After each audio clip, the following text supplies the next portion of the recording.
So we can say that this is a intramolecular bond. ठीक है, चलो ये समझ में आ गया होगा, तो इनके एग्जांपल स्टार्ट करें, इनके टाइप्स देखना स्टार्ट करें. We are going to learn about inter in this chapter. ठीक है, हम लोगों को इंटर के ऊपर ज्यादा फोकस करना है और इसके ऊपर क्वेश्चंस पूछे जाते हैं.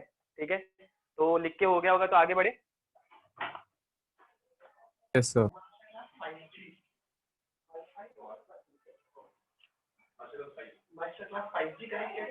नहीं, मैंने अभी मोबाइल डेटा ही रखा है.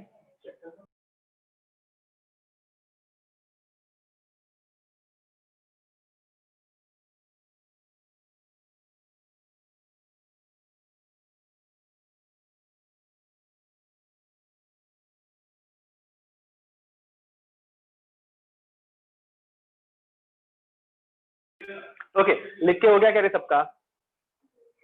चलो आगे बढ़ते हैं. सर बोलो. सर फायर क्या होता है फिर? क्या क्या क्या? Fire. Fire, oh fire is a plasma. एक ही मिनट है, एक ही second.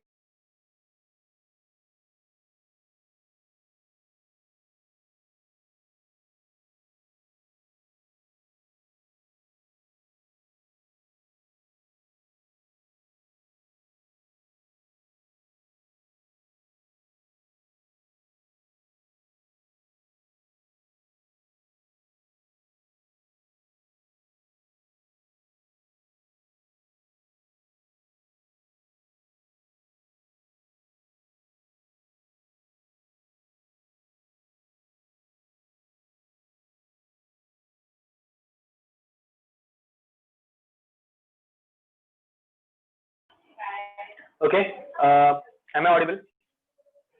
Yes sir. Okay, actually यहाँ पे जरा वाईफाई का इशू चालू है, इसलिए ये फर्स्ट टाइम ऐसे हो रहा है. I don't know why. तुम लोगों का फर्स्ट लेक्चर और तुम्हारे टाइम पे ऐसे हो रहा है. Okay, bye the way screen सबको दिख रही है क्या रे अच्छे से? दिख रही है. दिख रही है ना?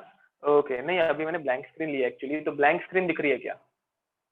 ब्लैंक स्क्रीन नहीं दिख रही. Okay, wait a minute, wifi connect होने के लिए थोड़ा टाइम जा रहा है आई गेस. सर मेरे को ब्लैंक स्क्रीन दिख रही है.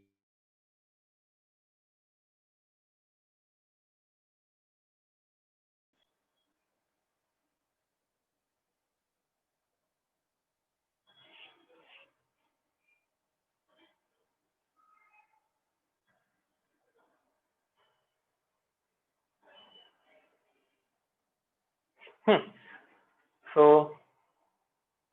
दिख रहा है अभी सबको? Okay, so let's start with intermolecular forces. ठीक है, now we are going to start with intermolecular forces.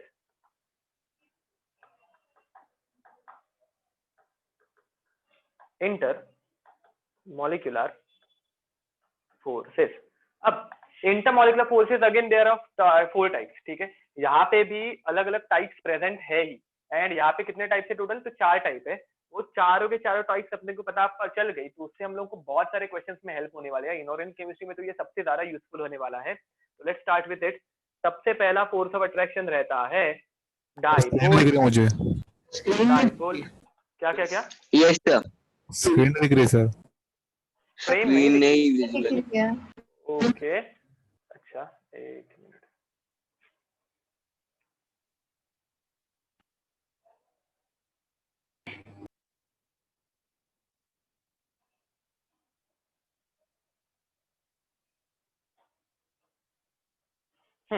तो सबसे पहले आने वाला है डाइपोल डाइपोल इंटरेक्शन. क्या आने वाला है?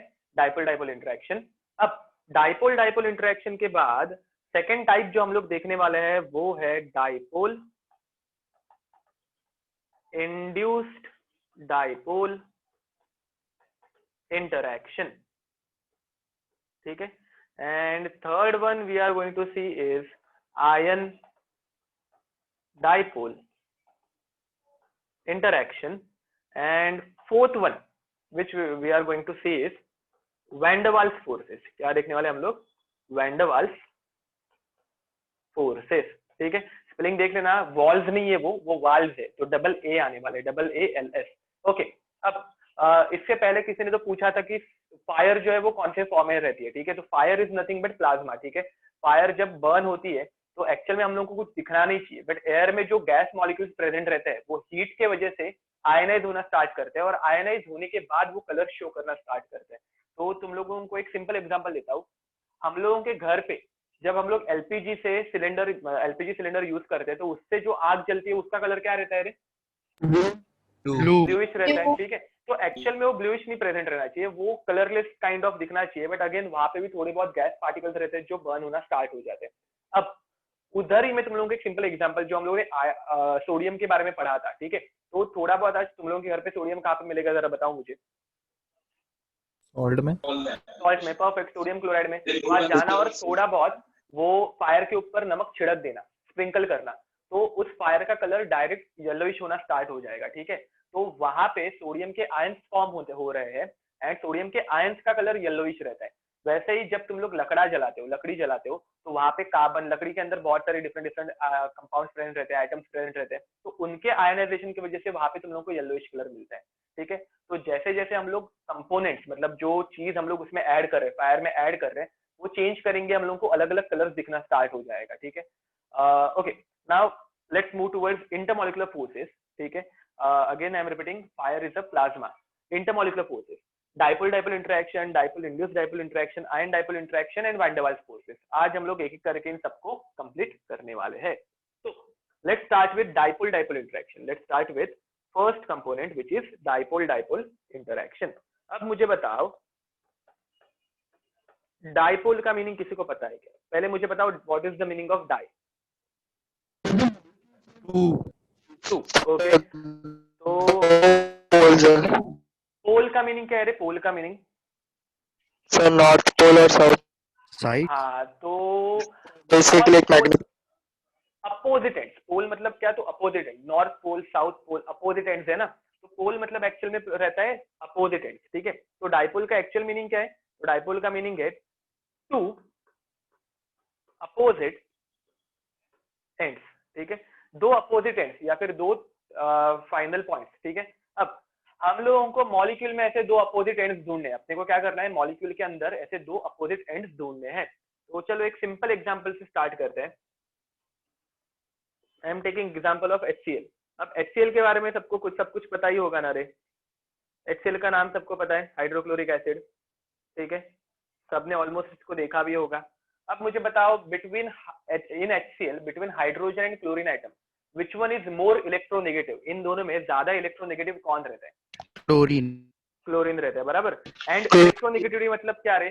तो electronegativity is the ability to attract the shared pair of electron. देखो ये एक बॉन्ड है और इस एक बॉन्ड में प्रेजेंट रहते हैं हमेशा दो इलेक्ट्रॉन. याद रखना, एक बॉन्ड में कितने इलेक्ट्रॉन्स प्रेजेंट रहने वाले हैं? दो. अब इन दोनों इलेक्ट्रॉन्स को हाइड्रोजन अपनी तरफ से खींचेगा, क्लोरीन अपनी तरफ से खींचेगा. ठीक है, तो इस खींचातानी में जो जीतता है दैट इज मोर इलेक्ट्रोनेगेटिव. और हाइड्रोजन और क्लोरीन के बीच में कौन ज्यादा इलेक्ट्रोनेगेटिव है रे? क्लोरीन. तो क्लोरीन इन इलेक्ट्रॉन्स को अपनी तरफ खींच लेगा. ठीक है, क्लोरीन ने अपने तरफ इलेक्ट्रॉन्स को खींच लिया. इलेक्ट्रॉन्स को अपनी तरफ खींचने की वजह से इलेक्ट्रॉन का चार्ज क्लोरीन के ऊपर आ जाएगा. एंड इलेक्ट्रॉन का चार्ज कौन सा रहता है रे? बताओ जरा. नेगेटिव. तो chlorine will have a negative charge, और उसके आगे मैंने एक डेल्टा करके एक सिंबल दिखा है. This is a Greek alphabet, delta. And delta represents very small. मतलब क्या? तो क्लोरीन के ऊपर छोटा सा और थोड़ा सा नेगेटिव चार्ज डेवलप हो गया. ठीक है, अब उसी बदले हाइड्रोजन से तो इलेक्ट्रॉन दूर चले गए ना रे. अब मुझे बताओ हाइड्रोजन से अगर इलेक्ट्रॉन दूर शिफ्ट हो रहे हैं तो हाइड्रोजन के ऊपर कौन सा चार्ज आना चाहिए? पॉजिटिव. तो क्लोरीन के ऊपर डेल्टा नेगेटिव, वैसे ही हाइड्रोजन के ऊपर डेल्टा पॉजिटिव. अब वैसे ही हर एक HCl मॉलिक्यूल में होने वाला है. क्लोरीन के ऊपर आ जाएगा delta negative charge, hydrogen will become delta positive. तो ये हर एक मॉलिक्यूल में ऐसे ही होने वाला है. अब अगर तुम लोग देखोगे यहाँ पे दो चार्जेस डेवलप हो रहे हैं, देखो एक पॉजिटिव और एक नेगेटिव, तो दो चार्जेस आ गए। मुझे बताओ ये लाइक चार्ज है या अपोजिट चार्जेस है रे? अब दो अपोजिट चार्जेस को हम लोग बोलेंगे डाइपोल। सी दो अपोजिट एंड चाहिए, तो चार्जेस अपोजिट हो गए, मतलब वो दो अपोजिट एंड काइंड ऑफ ही बिहेव करेंगे ना, तो this is called as a dipole. इसे हम लोग क्या बोलते हैं? डाइपोल, ठीक है। एंड डाइपोल मॉलिक्यूल्स को ही हम लोग बोल सकते हैं पोलर मॉलिक्यूल। क्या बोल सकते हैं हम लोग? Polar molecule.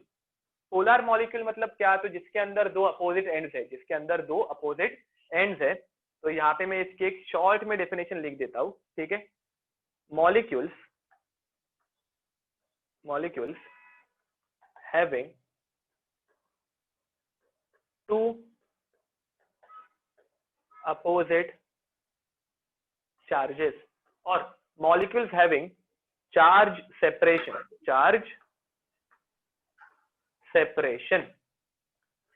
are called as polar molecule, ठीक है। तो HCl पोलर मॉलिक्यूल है क्या? नहीं है, तो yes it is a polar molecule. क्यों है? बिकॉज इसमें क्लोरीन इज मोर इलेक्ट्रोनेगेटिव। ये तुम लोगों को समझा। अब अगर तुम लोग यहाँ पे देखोगे तो हाइड्रोजन के ऊपर पॉजिटिव चार्ज, क्लोरीन के ऊपर नेगेटिव चार्ज, बाजू वाले हाइड्रोजन के ऊपर पॉजिटिव चार्ज, उसके बाजू वाले के ऊपर नेगेटिव चार्ज। तो देखो क्लोरीन नेगेटिव है और हाइड्रोजन पॉजिटिव है, तो ये दोनों एक दूसरे को अट्रैक्ट करने की कोशिश करेंगे या नहीं करेंगे रे श्रेयस? हाँ, तो they will try to attract each other, ठीक है। तो यहाँ पे क्या हो रहा है? तो देखो एक HCl एक डाइपोल है, दूसरा HCl दूसरा डाइपोल है, और इन दोनों के बीच में इंटरेक्शन हो रहा है, तो उस इंटरेक्शन को हम लोग क्या बोलेंगे? Dipole interaction. ये समझा क्या बोलो रे? समझो। ओके, तो डाइपोल इंटरेक्शन कौन से टाइप के मॉलिक्यूल्स में प्रेजेंट होता है? ये मैंने तुम लोगों को क्वेश्चन पूछा, तो तुम लोग क्या आंसर दोगे? Dipole interaction is present in which kind of molecule? किसमें प्रेजेंट रहने वाला है? तो प्रेजेंट इन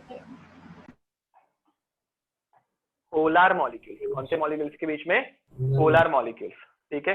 ये भूलना मत, डाइपोल इंटरेक्शन सिर्फ और सिर्फ पोलर मॉलिक्यूल्स में ही दिखने वाला है। तुम लोगों के एग्जाम में क्वेश्चन आ सकता है। NH4 CCl4 ये सब। करेक्ट। CCl4 में डाइपोल नहीं दिखता, उसका रीजन भी है, अभी हम लोग उसमें नहीं जाएंगे, पर मैं तुम लोगों को एग्जांपल दे देता हूँ। Examples, your first example was correct but it was wrong. NH4 नहीं रहता, NH3 रहता है, बट हाँ। तो और एक एग्जांपल देता हूँ मैं तुम लोगों को, एग्जांपल ऑफ H2S। देखो NH3 भी आ सकता है, NH3 का एग्जांपल हम लोग बाद में देखेंगे। इसके अंदर डाइपोल प्रेजेंट हो सकता है, उसी के साथ HBr के अंदर डाइपोल प्रेजेंट हो सकता है, ठीक है। तो दीज आर सम एग्जांपल्स। और एक मॉलिक्यूल PH3, ठीक है, ये NH3 जैसा ही मॉलिक्यूल है, सिर्फ मैंने नाइट्रोजन को निकाल के फॉस्फोरस ऐड कर दिया, ठीक है। तो ये मॉलिक्यूल मोस्ट प्रोबेबली तुम लोगों ने फर्स्ट टाइम देखा होगा। इस मॉलिक्यूल का नाम है फॉस्फीन, ठीक है। And phosphine is poisonous for us, ठीक है। हम लोग अगर इसको इनहेल कर देंगे तो मर जाएंगे और कुछ नहीं होगा। अब चलो फर्स्ट एग्जांपल के ऊपर जरा फोकस करते हैं। मुझे बताओ between hydrogen and sulphur which one is more electronegative? बोलो। सल्फर। तो sulphur will carry a delta minus charge. क्यों? क्योंकि वो इलेक्ट्रॉन्स को खींचने में ज्यादा पावरफुल है। And hydrogen will carry a delta plus charge, तो दोनों हाइड्रोजन के ऊपर डेल्टा प्लस चार्ज आ जाएगा। अगर हम लोग एकदम एक्यूरेटली लिखने जाएंगे तो देखो सल्फर क्या करेगा, सल्फर दोनों हाइड्रोजन से थोड़े थोड़े इलेक्ट्रॉन्स लेगा, ठीक है। सल्फर क्या करेगा, दोनों हाइड्रोजन से थोड़े थोड़े इलेक्ट्रॉन्स लेगा। तो सल्फर के ऊपर अगर डेल्टा माइनस है तो हाइड्रोजन के ऊपर डेल्टा प्लस का हाफ आना चाहिए कि नहीं आना चाहिए? ये समझा क्या रे सबको? ठीक है, तो हाइड्रोजन के ऊपर डेल्टा प्लस का हाफ आना चाहिए, बट हम लोग वो उतना लिखते नहीं है, चलता है। एंड आगे again delta minus delta plus, ठीक है, दोनों हाइड्रोजन के ऊपर क्या रहेगा, डेल्टा प्लस, तो अगेन डेल्टा माइनस, सर बोलो। डेल्टा माइनस माइनस आना चाहिए ना सर, क्योंकि हाँ भाई सी कैसे हो गया कि लाइक ये उधार लेने जैसा है, ठीक है, एक सिंपल एग्जांपल में तुम लोगों को बताता हूँ, ये उधार लेने जैसा है। फॉर एग्जांपल HCl ने क्या किया था, HCl ने हाइड्रोजन से इलेक्ट्रॉन थोड़े उधार लिए, तो समझ लो इन दोनों हाइड्रोजन के पास 100 रुपए के इलेक्ट्रॉन्स थे, कितने रुपए के थे, 100 रुपए के इलेक्ट्रॉन्स थे, तो 100 में से HCl के क्लोरीन ने 10 रुपए के इलेक्ट्रॉन्स उधार ले लिए, ठीक है। तो यहाँ पे सल्फर क्या करेगा, दोनों हाइड्रोजन से उधार लेगा। अब तुम लोग 10 रुपए लो या 20 रुपए लो, तुम लोगों को क्या लिखना है, डेल्टा, डेल्टा का मीनिंग क्या है, एक स्मॉल चार्ज, समझ में आ रहा है, एक छोटा सा चार्ज, थोड़ा सा, मतलब वो दोनों हाइड्रोजन के पास 100 रुपए के इलेक्ट्रॉन है, कितने कितने रुपए के इलेक्ट्रॉन है, 100 रुपए के इलेक्ट्रॉन है। तो सल्फर क्या करेगा, एक हाइड्रोजन से 5 रुपए के इलेक्ट्रॉन लेगा, दूसरे हाइड्रोजन से 5 रुपए के इलेक्ट्रॉन लेगा। समझ में आ रहा है मैं क्या बोल रहा हूँ, वो सारे इलेक्ट्रॉन नहीं लेगा, वो थोड़े से लेगा, गेटिंग इट। तो माइनस माइनस नहीं लिखेंगे, सिर्फ डेल्टा माइनस, डेल्टा थोड़ा सा, ओके। अब अगेन देखो ये सारे मॉलिक्यूल्स तुम लोगों को डाइपोल दिख रहे हैं क्या रे, इसमें तुम लोगों को दो अपोजिट एंड्स दिख रहे हैं क्या, तो इनके बीच में जो फोर्स ऑफ अट्रैक्शन होगा, that force of attraction will be called as dipole dipole interaction. ये बाजू वाला सल्फर, लास्ट वाला सल्फर किसी और के H+ को अट्रैक्ट करेगा, तो ये H+ किसी और के सल्फर को अट्रैक्ट करेगा। समझ में आ रहा है क्या, देखो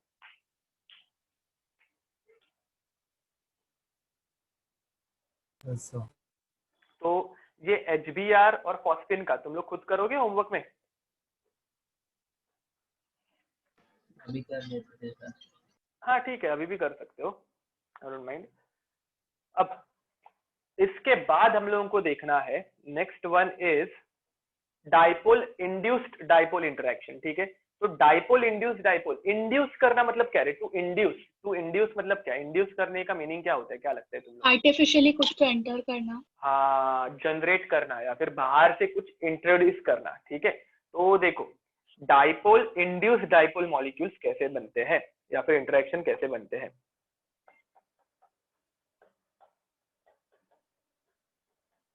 डाइपोल इंड्यूस्ड डाइपोल इंटरेक्शन, तो देखो एक मॉलिक्यूल डाइपोल रहने ही वाला है, बट दूसरा वाला जो मॉलिक्यूल है ना, उसके अंदर हम लोग डाइपोल इंड्यूस या फिर जनरेट करने वाले, उसके अंदर पहले से मतलब डाइपोल होगा क्या रे,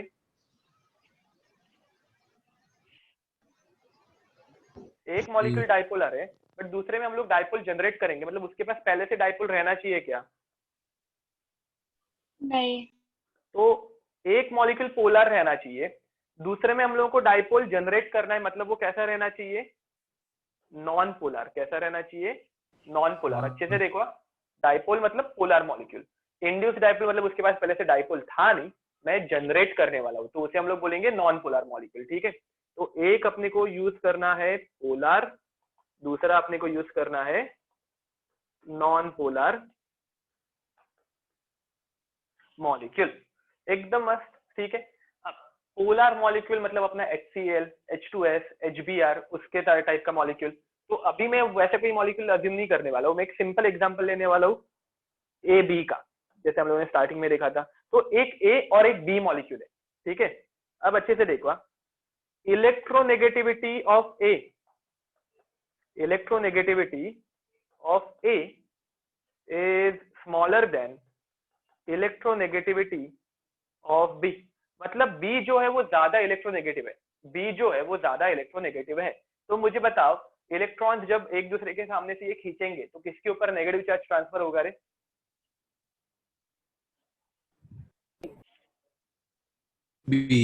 B के ऊपर।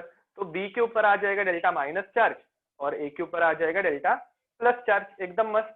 अब यहाँ पे इसके बाजू में मैंने इंट्रोड्यूस कर दिया एक दूसरा मॉलिक्यूल C, कौन सा मॉलिक्यूल इंट्रोड्यूस कर दिया, C2, दो C एटम्स अटैच कर दिए मैंने, ठीक है। अब मुझे बताओ दोनों एटम्स अगर C के हैं तो दोनों के पास सेम पावर है ना, तो दोनों के पास अगर सेम पावर है तो कोई इलेक्ट्रॉन अपनी तरफ खींच पाएगा क्या, नहीं।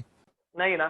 तो ये दोनों के इलेक्ट्रॉन्स ऐसे बीच में ही रहने वाले, कोई भी अपनी तरफ खींच नहीं पाएगा, ठीक है।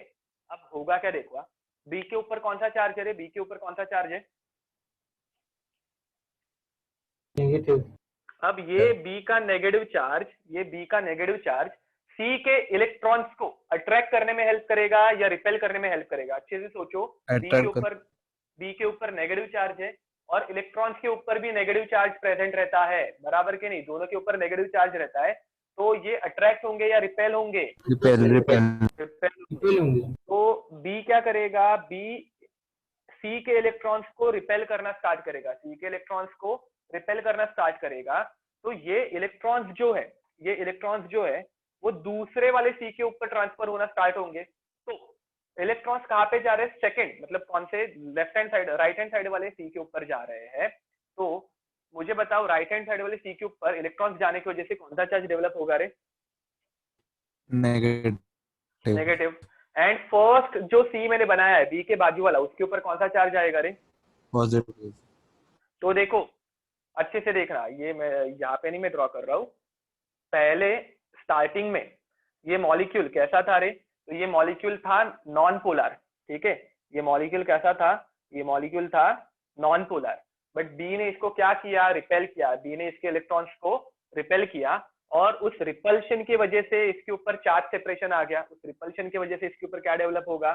चार्ज सेपरेशन डेवलप होगा, ठीक है? तो ये सी और सी के मॉलिक्यूल्स, बी के ऊपर पहले चार्ज था माइनस, ए के ऊपर था प्लस।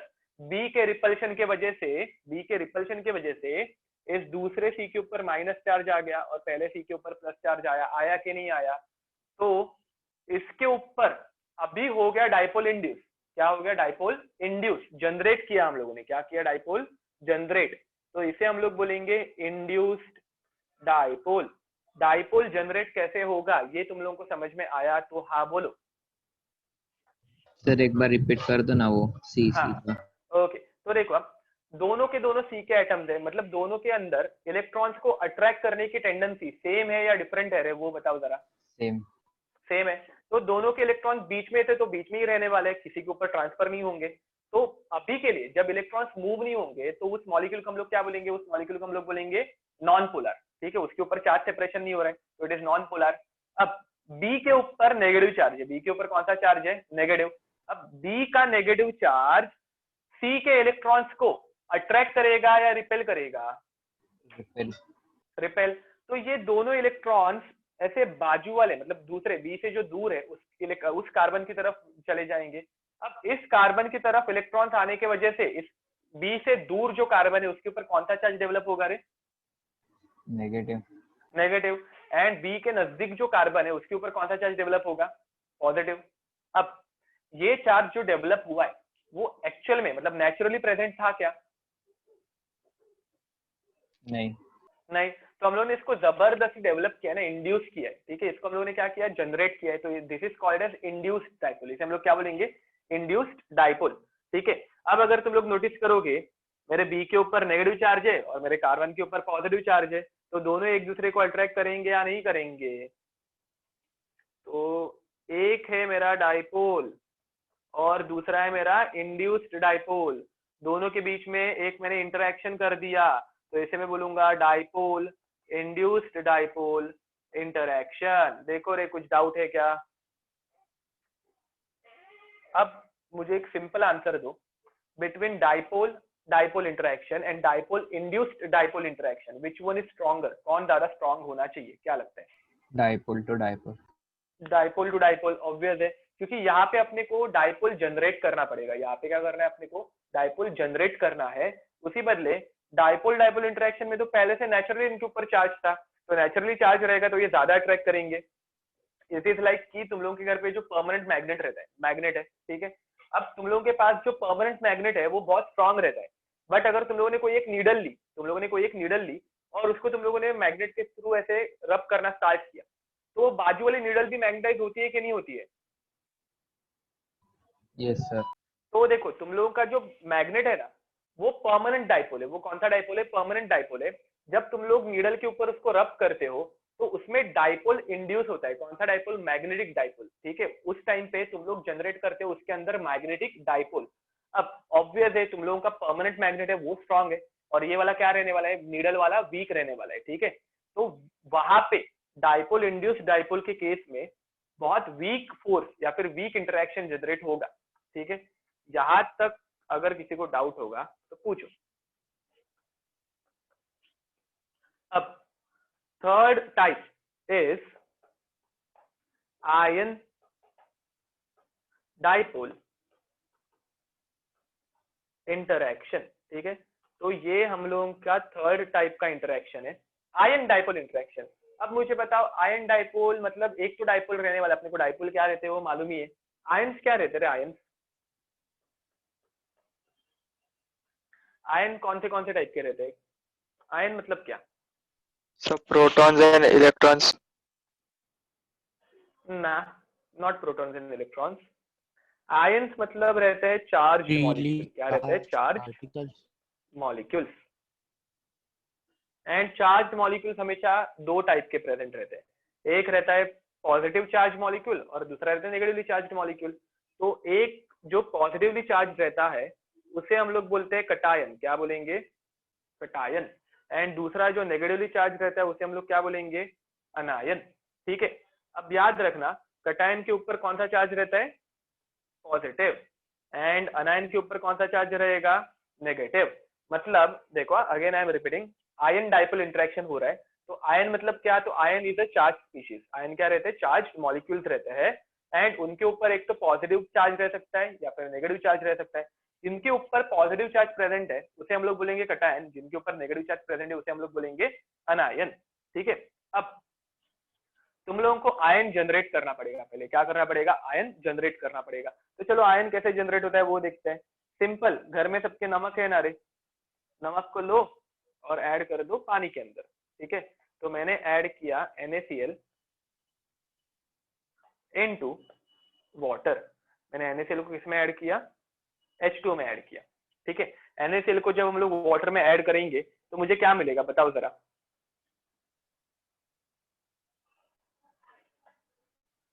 मुझे मिलेगा एक Na+ और दूसरा मिलेगा मुझे Cl-। अरे करेक्ट या रॉन्ग? अब मुझे बताओ इसमें से कौन सा कटायन है और कौन सा अनायन है? कौन सा कटायन है और कौन सा अनायन है? Sodium cation. सोडियम कैटायन है और क्लोरीन क्लोरीन अनायन। अनायन। ओके, अब तुम लोगों को एक छोटी सी चीज इसमें याद रखनी है, ठीक है। ये क्यों होता है वो हम लोग बाद में स्टडी करेंगे, बट अभी के लिए याद रखना अनायन की साइज जो रहती है वो हमेशा कटायन से बड़ी रहती है। अनायन की साइज कैसे रहने वाली है? हमेशा कटायन से बड़ी रहने वाली है, ठीक है। अब देखो मैंने NaCl को ऐड किया वाटर के अंदर तो वो जाके वो हो गया डिसोसिएट, ब्रेक डाउन हो गया और मुझे एक मिला कटायन, दूसरा मुझे मिला अनायन, ठीक है। अब ये Na+ बेचारा पानी के अंदर अकेला ऐसा पड़ा था, ठीक है। अब इसके आजू बाजू में इसको सराउंड करने का काम कौन करेगा रे? इस Na+ को आजू बाजू में सराउंड करने का काम कौन करेगा बताओ? Cl ना ना ना, इसे सराउंड करने का काम H2O। करेगा, हाँ, क्योंकि हम लोगों ने पानी में H2O। ऐड किया है ना, जो ज्यादा अमाउंट में प्रेजेंट रहेगा वो उसको सराउंड करेगा। अब वाटर भी पोलर मॉलिक्यूल है, अभी हम लोग देखते हैं वो वाटर पोलर मॉलिक्यूल क्यों है। तो देखो वाटर में ऑक्सीजन है, हाइड्रोजन है, which one is more electronegative? Oxygen और hydrogen? Hydrogen is more electronegative, पक्का? ऑक्सीजन। ऑक्सीजन। ऑक्सीजन, ठीक है, याद रखना ऑक्सीजन इज मोर इलेक्ट्रोनेगेटिव, ठीक है। तो इलेक्ट्रॉन्स अपनी तरफ विड्रॉ कौन करेगा? ऑक्सीजन करेगा, और ऑक्सीजन के ऊपर कौन सा चार्ज डेवलप होगा? तो ऑक्सीजन के ऊपर नेगेटिव चार्ज डेवलप होगा and hydrogen will become delta positive, ठीक है। अब मुझे बताओ सोडियम को अट्रैक्ट करने का काम कौन करेगा? सोडियम पॉजिटिवली चार्ज है, उसको अट्रैक्ट करने का काम O- करेगा या H? O- करेगा, परफेक्ट। ऑक्सीजन करेगा। तो अब हो क्या रहा है? सोडियम इज माई आयन, जिसके ऊपर पॉजिटिव चार्ज है वो मेरा आयन बन गया एंड ये जो है वो मेरा बन गया डाइपोल, ठीक है। तो दिस इज द इंटरैक्शन, ये जो मैंने बीच में ब्लैक लाइन ड्रॉ की है that is the interaction between ion and a dipole. It is the interaction between an ion and a dipole, hence this interaction is called as ion dipole interaction. अगर problem होगी तो पूछो रे। अब यहाँ पे मुझे बताओ ये सोडियम का बाकी का पूरा एरिया ये बचा है कि नहीं बचा है रे? तो इतने पूरे एरिया में और वाटर मॉलिक्यूल्स आ पाएंगे या नहीं आ पाएंगे? आ पाएंगे। आ पाएंगे ना। तो चलो देखते हैं कितने वाटर मॉलिक्यूल्स आ पाते हैं। तो यहाँ पे टोटल आते हैं 6 वाटर मॉलिक्यूल्स। कितने वाटर मॉलिक्यूल्स आ सकते हैं यहाँ पे? 6। ठीक है, तो तुम लोगों को एग्जाम में पूछ सकते हैं what is the coordination number of Na when it is surrounded by water? What is the coordination number of Na when it is surrounded by water? coordination number मतलब क्या? तो उसको कितने पानी के मॉलिक्यूल्स ने सराउंड करके रखा है। मुझे बताओ इसका कोऑर्डिनेशन नंबर तुम लोग एग्जाम में क्या लिख के आओगे रे? 6। ठीक है, याद रखना ये क्वेश्चन आ सकता है। अभी के लिए मैं ऑक्सीजन का ही डेल्टा माइनस चार्ज दिखाने वाला हूँ, हाइड्रोजन के ऊपर डेल्टा प्लस चार्ज आएगा, वो तुम लोगों को पता है। इलेक्ट्रोनेगेटिविटी का कंसेप्ट थोड़ा बहुत सबको याद है ना रे, तुम लोगों ने 10th में पढ़ा था।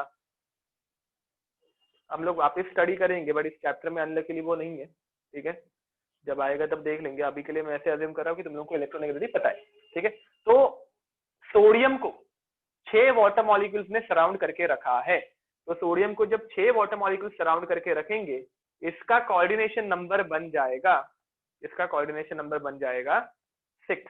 ठीक है, एंड जब वाटर किसी चीज को सराउंड कर लेता है, जब वाटर किसी चीज को सराउंड कर लेता है तो उस प्रोसेस को हम लोग बोलेंगे हाइड्रेशन। क्या बोलेंगे?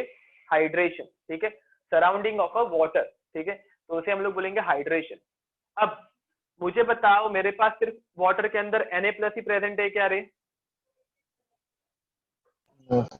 नहीं, मेरे पास Cl- भी है, तो इसके बाद Cl- भी आएगा। अब जरा Cl- देखते हैं, ये बेचारा इधर साइड में पड़ा था। अब Cl की साइज थोड़ी सी बड़ी बनाई है मैंने। क्यों बनाई है? क्योंकि एराइन की साइज हमेशा बड़ी रहने वाली है, भूलना मत। अब मुझे बताओ Cl को सराउंड करने का काम कौन करेगा रे? हाइड्रोजन करेंगे या ऑक्सीजन करेगा? क्या लगता है? हाइड्रोजन। हाइड्रोजन, क्योंकि ऑक्सीजन के ऊपर तो नेगेटिव चार्ज रहेगा और नेगेटिव चार्ज तो रिपेल करेंगे। तो Cl को सराउंड करने का काम करने वाला है हाइड्रोजन। ठीक है, अब ये देखते हैं।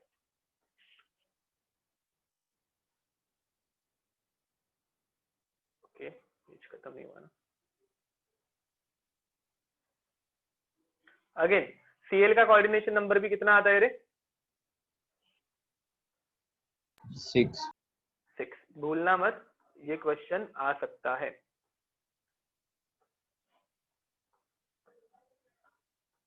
अब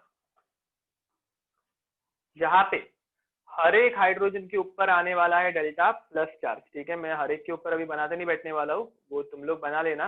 बट हर एक हाइड्रोजन के ऊपर प्रेजेंट रहने वाला है डेल्टा प्लस चार्ज, एंड उसी तरह से हर एक ऑक्सीजन के ऊपर रहने वाला है डेल्टा माइनस चार्ज। ठीक है, तो वो भी कंप्लीट कर देना, प्लस माइनस वाला सब कुछ फंडा। अब होगा क्या? सारे के सारे हाइड्रोजन एक साथ मिलके ऐसे क्लोरीन को अट्रैक्ट करना स्टार्ट करेंगे। सारे के सारे हाइड्रोजन एक साथ मिलके ऐसे क्लोरीन को अट्रैक्ट करना स्टार्ट कर देंगे। देखो रे, हजम हो रहा है क्या? तुम लोगों का भी एक इम्पोर्टेंट क्वेश्चन सेपरेटली क्यों नहीं कर रहे? ऐसे मर्ज होके दे कैन, ना दे कैन, ये जस्ट मैंने ऐसे ही डिजाइन बनाई ली, समझ लो। ऐसे कुछ नहीं है, they can attach them, attach to. क्योंकि फिर अगर वैसा होगा तो जितना ऑक्सीजन अटैच हो रहा है उससे डबल नंबर रहेगा हाइड्रोजन। करेक्ट। तो ठीक है, चलो, ये एक्चुअली में मैंने नेक्स्ट क्वेश्चन को इजी करने के लिए किया था। चलो देखते हैं, ये हिंट थे एक्चुअली, एक चलेगा। अब देखते हैं अब कैसे होगा। तो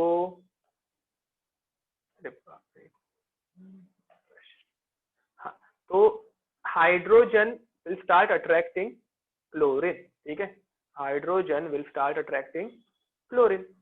अब मेरा नेक्स्ट क्वेश्चन, क्या लगता है कहाँ पे फोर्स ऑफ अट्रैक्शन स्ट्रांग होगा? कहाँ पे फोर्स ऑफ अट्रैक्शन स्ट्रांग होगा और क्यों? ऑक्सीजन, अरे मतलब क्लोरीन के टाइम पे या सोडियम के टाइम पे, कहाँ पे फोर्स ऑफ अट्रैक्शन स्ट्रांग होगा और क्यों? क्लोरीन के टाइम पे, क्योंकि यहाँ पे तुम लोग को 2 बॉन्ड दिख रहे हैं क्लोरीन के टाइम पे। परफेक्ट। अब देखो यहाँ पे ये बॉन्ड्स का कुछ मीनिंग नहीं है। ठीक है, मतलब ये जो बॉन्ड्स है ना, वो 2 बॉन्ड्स तुम लोग को दिख रहे हैं, करेक्ट है, 2 बॉन्ड्स ही बनेंगे। ठीक है, 2 बॉन्ड्स की तरह ही वो इंटरेक्शन रहने वाला है। बट यहाँ पे 2 बॉन्ड्स और 1 बॉन्ड, उससे कुछ मीनिंग नहीं पड़ने वाला है, उससे कुछ फर्क नहीं पड़ने वाला है। यहाँ पे मैटर करेगी साइज। क्या मैटर करेगी? साइज। अब इमेजिन करते हैं यहाँ पे चालू है कबड्डी का गेम। ठीक है, कबड्डी के गेम में 6 पानी के मॉलिक्यूल्स हैं जो सामने से जो प्लेयर आने वाले उनको पकड़ने वाला है, ठीक है। पहले आया सोडियम, जो ऐसे एकदम मस्त दुबला पतला आदमी है रे। मुझे बताओ ये 6 के 6 वाटर मॉलिक्यूल उसके ऊपर टूट पड़ेंगे तो एकदम टाइटली पकड़ पाएंगे या नहीं पकड़ पाएंगे? पकड़ पाएंगे इसके सर। बदले एक मोटा सा क्लोरीन आ गया, मोटा सा आदमी आ गया और वो कबड्डी के मैच में उतर गया, तो ये वाटर मॉलिक्यूल पकड़ने से पहले ही डरना स्टार्ट करेंगे ना कि साला उठा के पटक देगा। करेक्ट या रॉन्ग? यस ठीक है, तो मुझे बताओ Yes, sir. कहाँ पे स्ट्रॉन्ग इंटरेक्शन होने वाला है, सोडियम के केस में या Cl के केस में? सोडियम। ठीक है, तो sodium forms stronger ion dipole interaction because of its size, ठीक है। यहाँ पे मैं जस्ट नीचे कोऑर्डिनेशन नंबर लिख देता हूँ, coordination number of chlorine is also 6, ठीक है। तो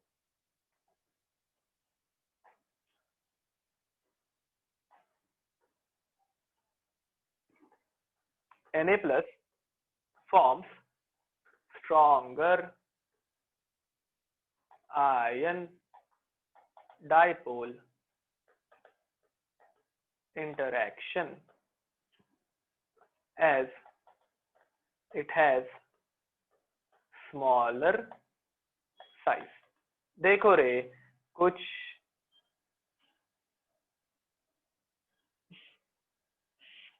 पेज को छोटा करते, हाँ यार, ओके, हाँ देखो लिख लो ये अच्छे से एकदम।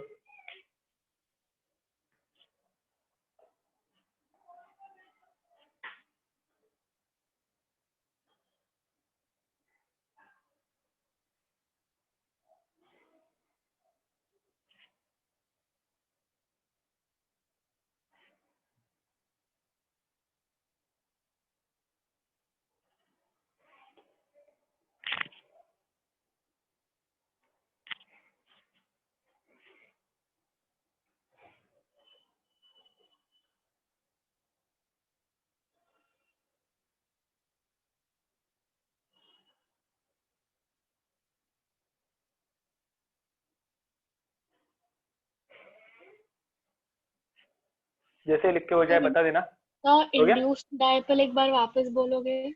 यप डेफिनेटली, देखते हैं। अच्छा, ये बाय द वे ये आयन डाइपोल लिख के हो गया क्या पहले सबका, वो बताओ। आयन डाइपोल हो गया लिख के सबका, आगे बढ़े।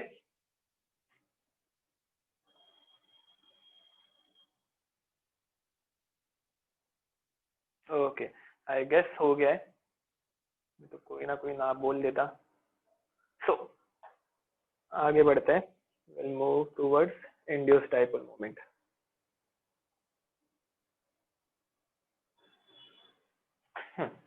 तो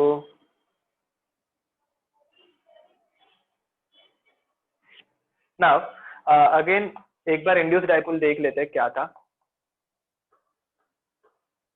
इंड्यूस्ड डाइपोल, अरे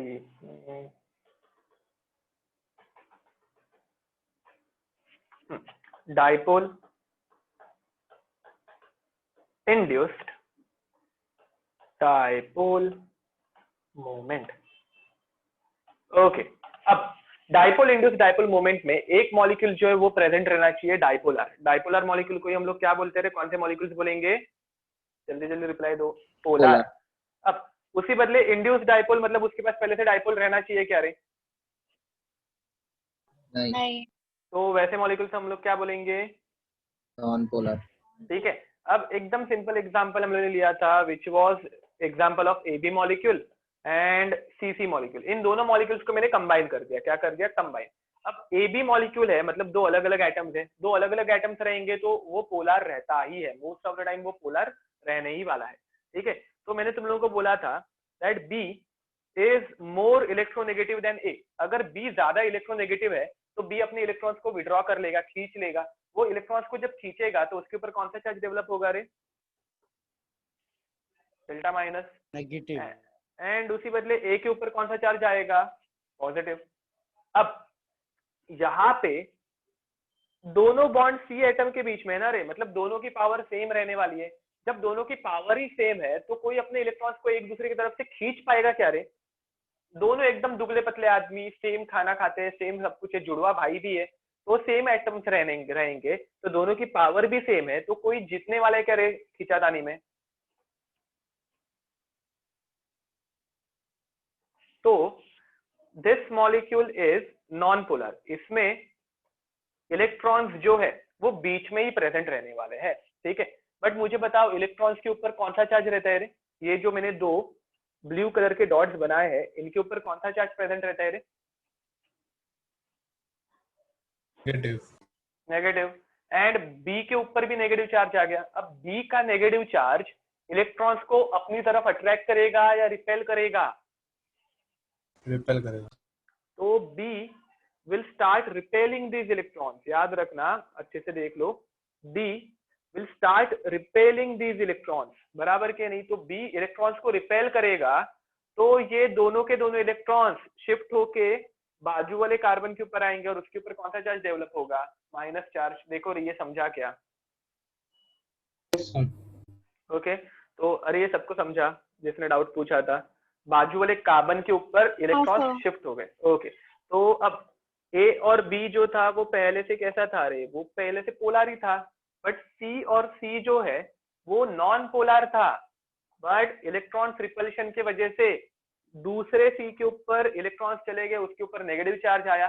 पहले सी से इलेक्ट्रॉन्स दूर चले गए इसलिए इसके ऊपर पॉजिटिव चार्ज आया। ए और बी के केस में तो बी के ऊपर नेगेटिव चार्ज था और ए के ऊपर पॉजिटिव चार्ज था, समझा? अब इनके बीच में बी के ऊपर नेगेटिव, सी के ऊपर पॉजिटिव, एक इंटरेक्शन होगा। इस इंटरेक्शन को हम लोग नाम क्या देंगे? तो देखो ए जो था वो पहले से पोलर था या नहीं था रे?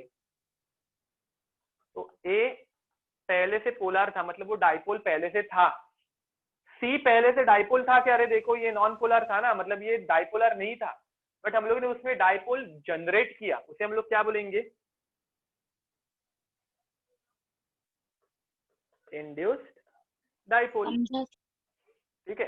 तो एक डाइपोल था और दूसरे के ऊपर हम लोग ने डाइपोल जनरेट किया, तो इसके बीच का जो इंटरेक्शन होगा, देखो ये इंटरेक्शन जो हो रहा है उसे हम लोग क्या बोलेंगे? डाइपोल इंड्यूस्ड डाइपोल इंटरेक्शन, समझ लगा? वो सर। ओके सो अभी हम लोग मूव करने वाले हैं वैन डर वाल्स फोर्सेस की तरफ। कहाँ पे? तो van der Waals forces. Van der Waals forces बहुत इंपॉर्टेंट है, ठीक है। Van der Waals forces. अब सबसे पहले तुम लोग मुझे है ना हर एक फोर्स के लिए कौन से टाइप के मॉलिक्यूल्स हम लोगों ने यूज किए थे वो याद दिलाओगे, ठीक है। मुझे बताओ डाइपोल डाइपोल इंटरेक्शन के लिए हम लोगों ने कौन से टाइप के मॉलिक्यूल्स यूज किए थे? Polar molecules. Polar. Dipole induced dipole के लिए कैसे यूज किए थे? One polar one non polar. Perfect. Ion dipole के लिए कैसे यूज किए थे? Ions and polar. Charged molecule. Okay perfect. Charge molecule और पोलर मॉलिक्यूल या फिर आयन से पोलर और पोलर मॉलिक्यूल, परफेक्ट है। अब हर एक में थोड़ा बहुत तो भेदभाव हो रहा था ना रे, तो ऐसा तो कोई रहना चाहिए ना कि भाई किसमें पोलर है, किसमें नॉन पोलर है, किसमें आयनिक है, किसमें और कोई मॉलिक्यूल रहने वाला है, ठीक है। तो ऐसा कोई फोर्स चाहिए जो हर एक मॉलिक्यूल में प्रेजेंट रहेगा ही, और वो फोर्स है अपना वैन डर वाल्स फोर्स। ये भेदभाव किसी मॉलिक्यूल में नहीं करेगा, ठीक है। तो ये प्रेजेंट हर एक मॉलिक्यूल में रहने वाला है, ठीक है। तो प्रेजेंट इन ऑल मॉलिक्यूल्स, याद रखो this force is present in all molecules. हर एक मॉलिक्यूल ले लो, कोई भी उठा के रखो, ये फोर्स उसमें प्रेजेंट रहेगा ही, ठीक है। तो इसको स्टडी करना बनता ही है। अब इसको स्टडी करने के लिए हम लोग एक सिंपल और सबसे छोटा वाला मॉलिक्यूल लेंगे, एटम लेंगे एक्चुअली। मुझे बताओ सबसे छोटा एटम कौन सा है रे? हाइड्रोजन। हाइड्रोजन के पास अंदर की तरफ रहता है एक सिंपल इलेक्ट्रॉन, सॉरी एक सिंपल छोटा सा प्रोटॉन, और उसके आजू बाजू में रहता है एक सिंगल इलेक्ट्रॉन। करेक्ट या रॉन्ग? अब ऐसे में हाइड्रोजन के एटम्स बनाते जा रहा हूँ, देखो ऐसे में ज्यादा नहीं, 4 हाइड्रोजन के एटम्स बना रहा हूँ। अब ये 4 जो मैं एटम्स बना रहा हूँ ये एक्चुअल में बहुत कम है, तुम लोगों को पता ही होगा, मोल कंसेप्ट पढ़ा है ना रे? yes, sir. तो 1 ग्राम हाइड्रोजन में एवोगाड्रोस नंबर जितने हाइड्रोजन प्रेजेंट रहते हैं, तो मैं 4 बना रहा हूँ, वो तो ना के बराबर है उनके सामने, ठीक है। तो अभी के लिए हम लोग सिर्फ एक्सप्लेनेशन के लिए 4 देखने वाले हैं, बट याद रखना यहाँ पे लाखों करोड़ों अब्जो मॉलिक्यूल्स है, ठीक है। एंड हर एक मॉलिक्यूल के पास अपना खुद का एक ऐसे इलेक्ट्रॉन मस्त में रिवॉल्व करते हुए दिख रहा है, ठीक है। अब देखो अच्छे से सुनना, स्टोरी सुनो। हर एक हाइड्रोजन के पास खुद का इलेक्ट्रॉन प्रेजेंट है या नहीं है रे? है सर। है ना। बट हम लोगों को खुद का इलेक्ट्रॉन अच्छा लगता है क्या? नहीं, इसका आंसर है नहीं। ना बोलो जरा, अपने को खुद का इलेक्ट्रॉन अच्छा नहीं लगता, बोलो ना। हाँ। तो अपने को ना। किसका इलेक्ट्रॉन अच्छा लगता है मालूम है? अपने को ना वो बाजू वाले के घर में जो इलेक्ट्रॉन रहता है ना, वो ज्यादा अच्छा लगता है। तुम लोग को समझ में आ रहा है स्टोरी कहाँ पे जा रही है? ठीक है, अब अच्छे से देखना, यहाँ पे ये हर एक प्रोटॉन है हर एक हाइड्रोजन के, बट उनसे दूसरे का जो इलेक्ट्रॉन है वो थोड़ा दूर है ना रे। तो हम लोगों को एक ऐसा सिनेरियो देखना है, अच्छे से सुनो, हम लोगों को एक ऐसा सिनेरियो देखना है जहां पे ये सारे के सारे इलेक्ट्रॉन एक ही साइड पे अलाइन हो गए, ये सारे के सारे इलेक्ट्रॉन्स एक ही साइड पे अलाइन हो गए। ये पॉसिबल है या इम्पॉसिबल है रे? घूमते घूमते ये सारे के सारे इलेक्ट्रॉन एक ही साइड पे आ गए, हो सकता है क्या रे? ये हो सकता है। हो सकता है ना। तो ऐसे ही कोइंसिडेंस होते हैं ना रे बहुत सी बार। तो सारे के सारे इलेक्ट्रॉन्स एक ही साइड पे आ गए, देखो, ठीक है। सारे के सारे इलेक्ट्रॉन्स एक ही साइड पे आना स्टार्ट हो गए।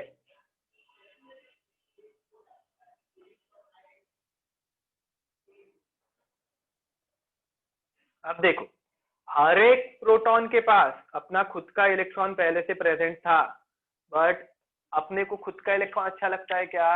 नहीं, बोलो नहीं। अपने को किसका इलेक्ट्रॉन अच्छा लगता है? बाजू वाले का इलेक्ट्रॉन, ठीक है। अब देखो, सारे के सारे इलेक्ट्रॉन जब एक के बाजू में एक आना स्टार्ट हो गए, तो क्या होगा? ये फर्स्ट हाइड्रोजन का प्रोटॉन किसको अट्रैक्ट करना स्टार्ट करेगा? बोलो रे। तो वो अट्रैक्ट करना स्टार्ट करेगा बाजू वाले के इलेक्ट्रॉन, ठीक है। वैसे ही सेकेंड हाइड्रोजन तीसरे हाइड्रोजन के इलेक्ट्रॉन्स को अट्रैक्ट करना स्टार्ट करेगा, थर्ड हाइड्रोजन फोर्थ के इलेक्ट्रॉन को अट्रैक्ट करना स्टार्ट करेगा। वैसे ये फोर्थ हाइड्रोजन किसी और के इलेक्ट्रॉन को अट्रैक्ट करना स्टार्ट करेगा, और ये फर्स्ट इलेक्ट्रॉन किसी और के प्रोटॉन की तरफ अट्रैक्ट हो रहा होगा। Again I am repeating, listen carefully. देखो, ये कब पॉसिबल होगा? जब सारे के सारे इलेक्ट्रॉन एक ही साइड पे आ गए। कब पॉसिबल होगा? जब सारे के सारे इलेक्ट्रॉन घूमते घूमते ऐसे घूमते घूमते एक ही साइड पे आ गए, और वापिस ये घूमना कंटिन्यू करने ही वाले, बट एक साइड पे थोड़े टाइम के लिए तो आएंगे ना रे। तो उस टाइम पे ये सिनेरियो पॉसिबल होगा जब बाजू वाले का प्रोटॉन दूसरे के इलेक्ट्रॉन को अट्रैक्ट करेगा, ये प्रोटॉन दूसरे के इलेक्ट्रॉन को अट्रैक्ट करेगा। समझ में आ रहा है मैं क्या बोलने की कोशिश कर रहा हूँ? ठीक है। अब मुझे बताओ, सारे इलेक्ट्रॉन्स एक ही साइड पे अलाइन होने की पॉसिबिलिटी बहुत ज्यादा है या बहुत कम है रे? बहुत कम है सर। बहुत कम है। तो ये कम है force sir. Of attraction every time present रह पाएगा क्या? नहीं सर। नहीं रह पाएगा। परफेक्ट, ठीक है। अब ये फोर्स ऑफ अट्रैक्शन हमेशा प्रेजेंट तो नहीं रहेगा। परफेक्ट है, करेक्ट है। अब मुझे बताओ, एट द सेम टाइम हर एक के इलेक्ट्रॉन्स एक ही साइड पे आने के चांसेस ज्यादा भी नहीं है, ठीक है। और प्रोटॉन और इलेक्ट्रॉन के बीच का अट्रैक्शन, ये अच्छा खासा डिस्टेंस है ना बीच में, तुम लोग अगर देखोगे तो अच्छा खासा डिस्टेंस है। तो एकदम स्ट्रॉन्ग अट्रैक्शन कभी हो पाता है क्या रे बाजू वाले के इलेक्ट्रॉन के साथ? नहीं हो पाएगा ना। तो ये जो फोर्स है वो बहुत स्ट्रॉन्ग फोर्स होने वाला है या बहुत वीक फोर्स होने वाला है? Weak force. इसके दो रीजन है। पहली बात, बाजू वाले का इलेक्ट्रॉन अपनी गली से कभी हमेशा जाता है क्या? नहीं जाता, कभी कभार ही जाता है। दूसरी बात, प्रोटॉन और इलेक्ट्रॉन के बीच का इंटरेक्शन ही बहुत स्ट्रॉन्ग है, वीक है ना रे। तो याद रखना, van der Waals force is the weakest force of attraction. ये भी क्वेश्चन आ सकता है। वीकेस्ट फोर्स ऑफ अट्रैक्शन, ये कौन से टाइप का फोर्स है? एकदम वीक फोर्स ऑफ अट्रैक्शन है, वीकेस्ट है, ठीक है। अब ये इसकी स्ट्रेंथ कब बढ़ा सकता है या फिर कैसे बढ़ा सकता है वो देखते हैं। अब ये हाइड्रोजन बहुत छोटा एटम था ना, थोड़ा बड़ा एटम देखते हैं, ठीक है। थोड़े बड़े एटम की तरफ जाते हैं, and now we will go towards oxygen. कहाँ पे जा रहे हैं? ऑक्सीजन। अब मुझे बताओ, ऑक्सीजन के पास कितने इलेक्ट्रॉन्स प्रेजेंट रहते हैं? 8। 8, बराबर। तो इसके पास तो 8 इलेक्ट्रॉन है, बट फिर भी ये बाजू वाले के इलेक्ट्रॉन को अट्रैक्ट करना स्टार्ट करेगा या नहीं करेगा? करेगा। हाँ करेगा, ठीक है, क्योंकि अपने को अपने इलेक्ट्रॉन में कुछ इंटरेस्ट है ही नहीं, सबको बाजू वाले के इलेक्ट्रॉन में इंटरेस्ट है। तो अगेन यहाँ पे ये इलेक्ट्रॉन स्टार्टिंग में तो ऐसे रैंडमली अरेंज थे, यहाँ पे ये इलेक्ट्रॉन्स स्टार्टिंग में ऐसे रैंडमली अरेंज थे, बट फिर एक सिनेरियो ऐसे आएगा जब बहुत सारे इलेक्ट्रॉन्स एक तरफ आ जाएंगे। देखते हैं, तो यहाँ पे ऑक्सीजन के आउटर मोस्ट में प्रेजेंट रहते हैं 6 इलेक्ट्रॉन्स। कितने इलेक्ट्रॉन्स प्रेजेंट रहते हैं?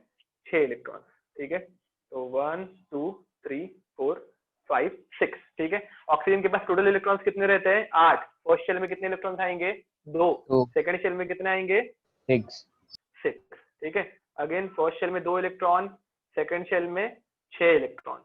अब अगर नोटिस करोगे यहाँ पे इतने इलेक्ट्रॉन्स रहने की वजह से ये प्रोटॉन का चार्ज बाहर ही नहीं जा पाएगा। देखो ना, ये प्रोटॉन पूरा इलेक्ट्रॉन से सराउंडेड है ना, तो अभी सिनेरियो क्या होगा?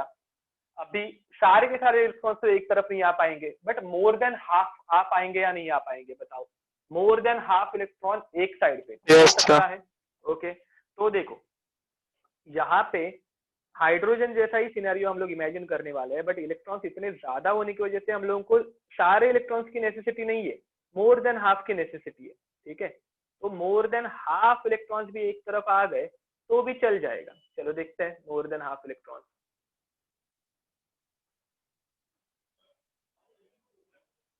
अब होगा कैसे?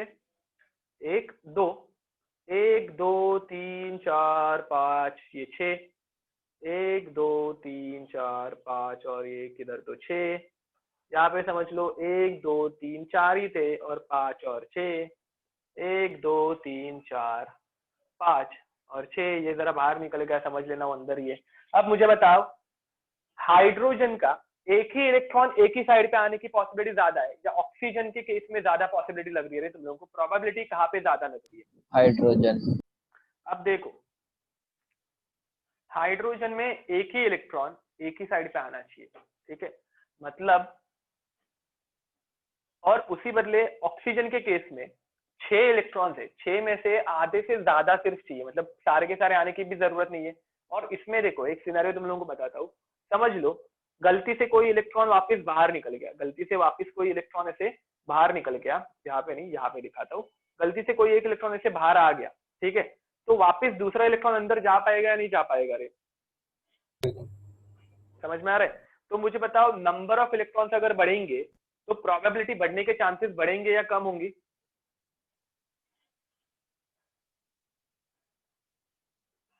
ज्यादा होंगे। ज्यादा होगी, ठीक है। ये हजम कर लो आप। देखो, एक ही इलेक्ट्रॉन एक ही साइड पे आना, मतलब ये कैसे बहुत रेयर सिचुएशन हो गई, ठीक है, ये बहुत रेयर सिचुएशन हो गई कि एक ही इलेक्ट्रॉन एक ही साइड पे आ रहे हैं, बट उसी बदले यहाँ पे बहुत सारे इलेक्ट्रॉन्स है ना रे, तो ये बहुत सारे इलेक्ट्रॉन्स एक ही साइड पे आने की चांसेस बहुत ज्यादा है, ठीक है। काइंड ऑफ लाइक कि देखो तुम्हारे घर पे, ठीक है, तुम्हारे घर पे तुम लोगों को ज्यादा कौन दिखते हैं? कबूतर दिखते हैं, मतलब तुम्हारे घर के बैल्कनी में तुम लोगों को ज्यादा करके कौन सा पंछी दिखता है? कबूतर दिखता है या पैरट दिखते हैं? कबूतर। कबूतर दिखते हैं। या फिर तुम्हारे घर पे अगर सामने की तरफ कोई एक वायर रहेगी तो वहां पे सबसे ज्यादा कौन सा बर्ड बैठा हुआ दिखेगा तुम लोगों को? हमेशा जब कभी तुम लोग जाओगे तो तुम लोगों को कबूतर ही दिखेंगे, पैरट्स नहीं दिखेंगे। पैरट्स क्यों नहीं दिखेंगे तुम लोगों को? एक ही वायर पे 3-4 पैरट्स बैठे हुए, क्योंकि पैरट बहुत रेयर है ना रे अपनी सिटी में, और उसी बदले कबूतर तो दुनिया भर के है, तो एक ही वायर पे आके बैठने में उसमें क्या बड़ी बात है? तो ऑक्सीजन के केस में सेम सिनेरियो है, इलेक्ट्रॉन ज्यादा, तो इलेक्ट्रॉन ज्यादा रहने की वजह से हम लोगों को एक ही तरफ ज्यादा एटम्स दिख पाएंगे। किसी का तो माइक ऑन है, ओके, हाँ। तो अब यहाँ पे अभी आगे देखो स्टेप क्या होगी। अगेन इस प्रोटॉन के पास, फर्स्ट प्रोटॉन के पास खुद के बहुत सारे इलेक्ट्रॉन्स थे, बट इसको किसको अट्रैक्ट करना है? इसको बाजू वाले को इलेक्ट्रॉन को अट्रैक्ट करना है, ठीक है। सिमिलरली इस प्रोटॉन को भी किसको अट्रैक्ट करना है? बाजू वाले के इलेक्ट्रॉन्स को अट्रैक्ट करना है। लाइकवाइज इस प्रोटॉन को भी किसको अट्रैक्ट करना है? बाजू वाले के इलेक्ट्रॉन्स को अट्रैक्ट करना है। एंड सिमिलरली इस प्रोटॉन को भी किसको अट्रैक्ट करना पड़ेगा? बाजू वाले के, और ये सारे इलेक्ट्रॉन्स किसकी तरफ अट्रैक्ट होंगे? बाजू वाले के प्रोटॉन की तरफ अट्रैक्ट होंगे। तो मुझे बताओ, नंबर ऑफ इलेक्ट्रॉन्स बढ़ रहे हैं तो फोर्स ऑफ अट्रैक्शन बढ़ रहा है या कम हो रहा है? बढ़ रहा है सर। बढ़ रहा है। तो मुझे बताओ हाइड्रोजन और ऑक्सीजन के केस में ज्यादा फोर्स ऑफ अट्रैक्शन किसके पास प्रेजेंट रहेगा? ऑक्सीजन। ऑक्सीजन के केस में प्रेजेंट रहेगा। तो याद रखना van der Waals force hydrogen में कम और ऑक्सीजन में ज्यादा है, ठीक है। तो वैन डर वाल्स फोर्स किन फैक्टर्स के ऊपर डिपेंड करता है वो हम लोगों को फाइंड आउट करना पड़ेगा। तो जरा देखते हैं किस फैक्टर के ऊपर डिपेंड करता है वो। हाइड्रोजन और ऑक्सीजन में मास किसका ज्यादा है रे? मास किसका ज्यादा है? ऑक्सीजन। ऑक्सीजन का। तो याद रखो van der Waals forces is directly proportional to, पहला पॉइंट क्या आएगा? मास, क्योंकि ऑक्सीजन में ज्यादा है तो ऑक्सीजन का मास बढ़ गया इसलिए वैन डर वाल्स फोर्सेस बढ़ गए, ठीक है। तो पॉइंट 1 जितना ज्यादा मास उतना ज्यादा van der Waals force, any doubt? अब पॉइंट नंबर 2 की तरफ जाते हैं। मुझे बताओ एरिया वाइज हाइड्रोजन बड़ा था या ऑक्सीजन बड़ा था रे? ऑक्सीजन। ऑक्सीजन बढ़ा था, परफेक्ट। तो एरिया अगर बढ़ गया तो वैन डर वाल्स फोर्स भी बढ़ता है, ऐसे मैं बोल पाऊंगा या नहीं बोल पाऊंगा? ओके ठीक है, तो ये समझ में आया है तो जरा हाँ बोलो। यस। ओके जरा वैन डर वाल्स फोर्सेस की डायग्राम एकदम अच्छे से ड्रॉ करो रे, ये भूलना मत, ठीक है।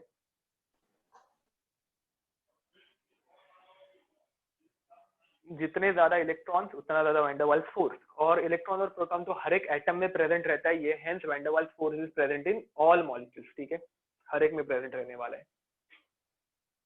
सर बोलो। सर वो जो प्रोटॉन है वो बाजू वाले एटम के जितने भी इलेक्ट्रॉन्स है सबको अट्रैक्ट करेगा? ज्यादा से ज्यादा इलेक्ट्रॉन्स को अट्रैक्ट करने की वो ट्राई करेगा, कोशिश करेगा। सर मतलब एक दो इलेक्ट्रॉन बचने के चांसेस है ना? हाँ अरे ये क्या है, ये जो उससे दूर है वो इलेक्ट्रॉन्स थोड़ी ना अट्रैक्ट हो रहे, देखो हर एक केस में जो दूर वाले इलेक्ट्रॉन्स है वो अट्रैक्ट हो ही नहीं रहे हैं, डिस्टेंस बढ़ेगा तो अट्रैक्शन कम होगा ना, इसीलिए तो कुछ कुछ इलेक्ट्रॉन्स को मैंने अट्रैक्ट नहीं कराया है।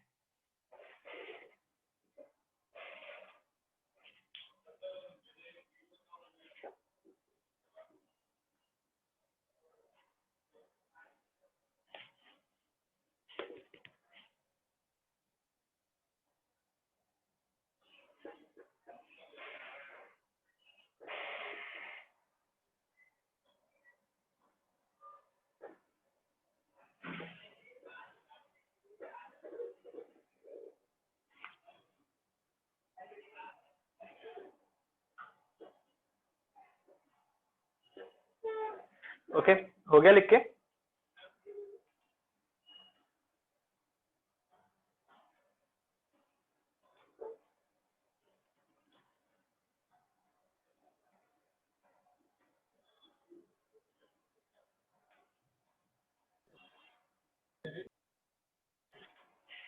आगे बढ़े?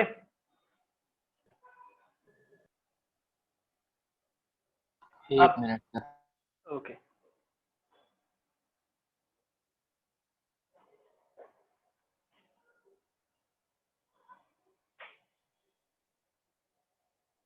Done sir. so now next we are going to learn about boiling point, ठीक है। तो बॉइलिंग में क्या होता है रे, कोई बता पाएगा बॉइलिंग में प्रोसेस क्या होती है एक्चुअल में? पानी उड़ता है, परफेक्ट करेक्ट। लिक्विड जो है वो वेपर फेज में जाना स्टार्ट होता है, वो कहाँ पे जाना स्टार्ट होता है? वेपर फेज में, ठीक है। तो जरा देखते हैं बॉइलिंग पॉइंट का कंसेप्ट। अब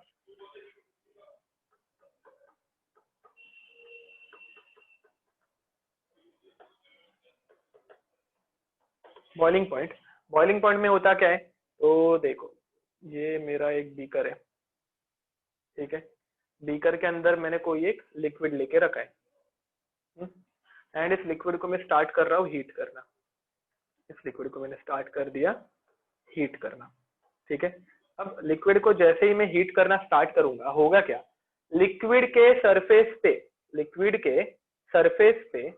लिक्विड के कुछ मॉलिक्यूल्स थे, हीट करने की वजह से उनको हीट की एनर्जी मिल गई, हीट की एनर्जी मिलेगी तो वो लिक्विड को छोड़ के ऊपर सेपरेट चले जाएंगे। समझ में आ रहा है मैं क्या बोल रहा हूँ? अब समझ लो इनके बीच में एकदम स्ट्रॉन्ग फोर्स ऑफ अट्रैक्शन आ गया, तो अभी क्या होगा, ये लिक्विड के मॉलिक्यूल्स एक दूसरे को पकड़ना स्टार्ट करेंगे, ये लिक्विड के मॉलिक्यूल्स एक दूसरे को ऐसे पकड़ना स्टार्ट करेंगे, अब एक दूसरे को ये जैसे ही पकड़ लेंगे तो ये इजीली इवेपोरेट हो पाएंगे या फिर इजीली बॉईल हो पाएंगे क्या रे?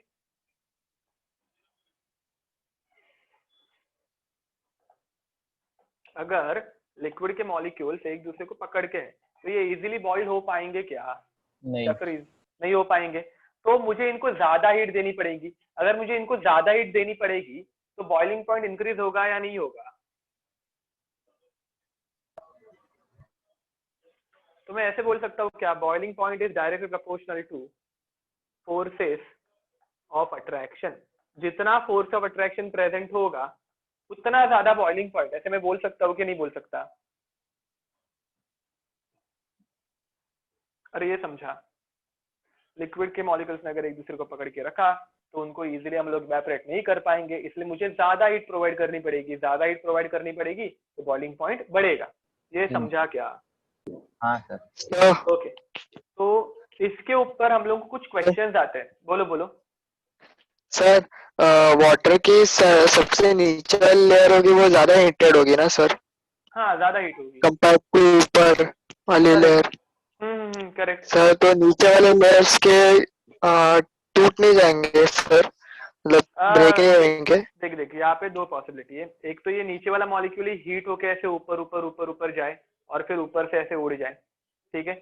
या फिर ये नीचे वाला मॉलिक्यूल क्या करेगा, ये नीचे वाला मॉलिक्यूल एनर्जी देना स्टार्ट करेगा बाजू वाले मॉलिक्यूल्स को। ये नीचे वाला मॉलिक्यूल आगे वाले मॉलिक्यूल को एनर्जी देना स्टार्ट करेगा। एनर्जी ऐसे धीरे धीरे आगे की तरफ शिफ्ट होते जाएगी, ठीक है? तुम लोग जब स्कूल में ऐसे एक लाइन में तुम लोग जब खड़े रहते थे, ठीक है, जब कभी ऐसे कुछ मीटिंग वीटिंग फंक्शन वंक्शन रहेगा तुम लोग को एक लाइन में खड़े करते थे और फिर लास्ट से कोई एक बंदा ऐसे धक्का मारता था। वो धक्का कहाँ तक पहुंचता था रे?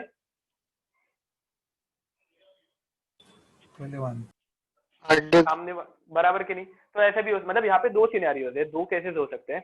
एक तो लास्ट वाला मॉलिक्यूल वो एनर्जी आगे वाले को पास करते जाएगा, मतलब धक्का दे देगा तो एनर्जी आगे ट्रांसफर होते जाएगी, या फिर नीचे वाला मॉलिक्यूल ही ऊपर चला जाएगा। दोनों करेक्ट है, दोनों चलेगा। तो वो मतलब हाँ, आपका क्वेश्चन मुझे समझ में आया कि सरफेस वाले के मॉलिक्यूल्स क्यों बॉयल होंगे। तो सरफेस वाला मॉलिक्यूल निकलने का ये रीजन है, ठीक है? एक तो नीचे से वो मॉलिक्यूल ऊपर जाके फिर निकलेगा, या फिर नीचे से वो मॉलिक्यूल एनर्जी पास करते जाएगा और फिर वो ऊपर चला जाएगा। समझा? Yes sir. ओके, तो अब जरा देखते हैं आगे। अब नेक्स्ट इज, हम लोगों को बॉइलिंग पॉइंट के ऊपर ही वो क्वेश्चन पूछते हैं, ठीक है? अब याद रखना, बॉइलिंग पॉइंट के ऊपर जब कभी तुम लोग क्वेश्चन आए ना, तुम लोगों को उस फोर्स की तरफ जाना है जो हर एक मॉलिक्यूल में प्रेजेंट है। वो कौन सा फोर्स है रे? Van der Waals. तो तुम लोगों को हमेशा वैन डर वाल्स फोर्सेस के बारे में ही सोचना है, ठीक है? तो तुम लोगों को अभी बॉइलिंग पॉइंट ऑर्डर बतानी है। मुझे क्या बताना है? Boiling point order. अच्छे से देखना, ठीक है? इसके ऊपर ऐसे टाइप के क्वेश्चंस आते ही है। CH4, C2H6, C3H8 and C4H10 and finally C5H12। बताओ सबसे ज्यादा बॉइलिंग पॉइंट किसका होना चाहिए? सबसे ज्यादा बॉइलिंग पॉइंट किसका होना चाहिए? CH4। CH4 का। देखते हैं, मैंने क्या बोला, हम लोग किसके ऊपर जाएंगे? वैन डर वाल्स फोर्सेस के ऊपर। कहाँ पे जाएंगे? वैन डर वाल्स फोर्सेस, ठीक है? अब वैन डर वाल्स फोर्सेस के लिए अभी हमने देखा था। हाँ, by the way, van der Waals forces are also called as C5H12। हाँ, अभी बराबर बोला। तो van der Waals forces are also called as London forces. ये मैंने वहां पे बताना भूल गया ना। तो van der Waals forces are also called as London forces. क्यों रे, क्यों बोलते हैं इसको ऐसे लंदन फोर्सेस? क्या लगता है? लंदन का था। एक्चुअली वो साइंटिस्ट जो था उसका नाम सरनेम लंदन था, ठीक है? उसका एक्चुअली इनिशियल नाम मुझे याद नहीं आ रहा है, फर्स्ट नेम मुझे याद नहीं आ रहा है, but his last name was London, ठीक है? तो इसलिए इसको लंदन फोर्सेस बोला जाता है। अब लंदन फोर्सेस और else van der Waals forces, they are directly proportional to mass and again they are directly proportional to area, ठीक है? तो तुम लोगों को हर एक का मास देखते जाना है। CH4 में एक कार्बन है, C2H6 में 2 कार्बन है और C5H12 में 5 कार्बन एटम्स है। जितने ज्यादा कार्बन एटम उतना ज्यादा मास। करेक्ट या रॉन्ग? Yes, sir. करेक्ट। तो मुझे बताओ सबसे ज्यादा बॉइलिंग पॉइंट किसका आना चाहिए C5H12 एंड सबसे कम किसका आना चाहिए? CH4। ठीक है।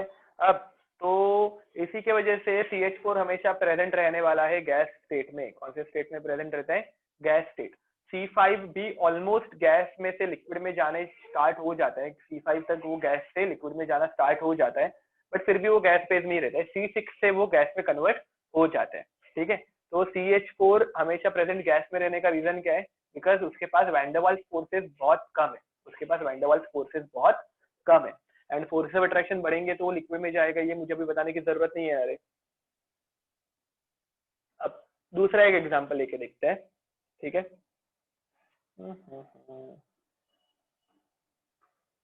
CH3 CH3 CH2 double bond CH2 CH triple bond CH। चलो बताओ इसमें सबसे ज्यादा बॉइलिंग पॉइंट किसका होगा? देखते हैं कौन करेक्ट आंसर देते हैं। Triple bond. ट्रिपल बॉन्ड का। ओके, क्यों? सर क्योंकि फोर्सेस ऑफ अट्रैक्शन ज्यादा होगा तो ज्यादा एनर्जी लगेगा उनको ब्रेक करने के लिए, तो बॉइलिंग पॉइंट भी ज्यादा होगा। Now tell me, this is Area intermolecular या इंट्रामॉलिक्यूलर? दिस इज इंटरमॉलिक्यूलर और intramolecular? Inter. This is intra. Intra. ठीक है, क्योंकि ये एक ही मॉलिक्यूल है, इसका अट्रैक्शन जब दूसरे मॉलिक्यूल के साथ होगा तब हम लोग बोलेंगे इट इज इंट्रा, तब हम लोग बोलेंगे इट इज इंट्रा। मतलब CH ट्रिपल बॉन्ड CH जब दूसरे किसी CH ट्रिपल बॉन्ड CH के साथ इंटरेक्ट करेगा तब हम लोग उसे बोलेंगे inter.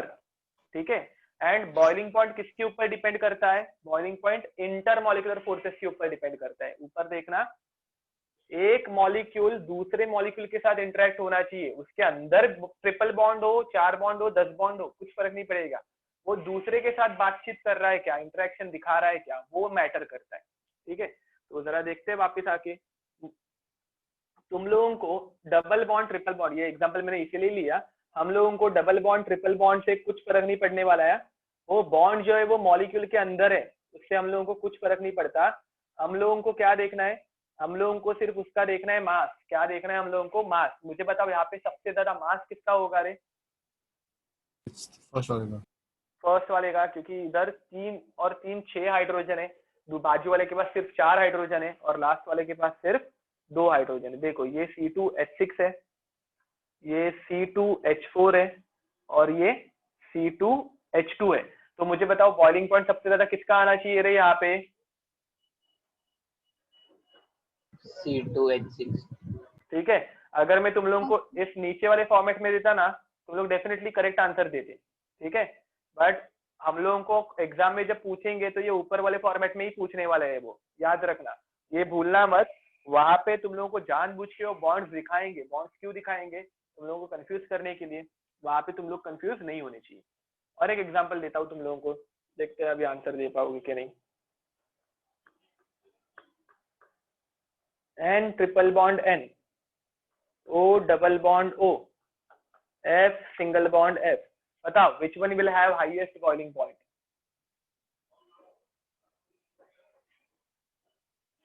Which one will have highest boiling point? Fluorine. Fluorine. F single bond. हाँ, क्योंकि फ्लोरीन का मास कितना रहता है रे? 19। ऑक्सीजन का सर कितना रहता है? साइज भी बड़ा है। क्या क्या क्या? साइज भी बड़ा है। परफेक्ट, इसकी साइज भी बड़ी है। तुम लोगों की पीरियोडिसिटी पढ़ा के हो गई है क्या?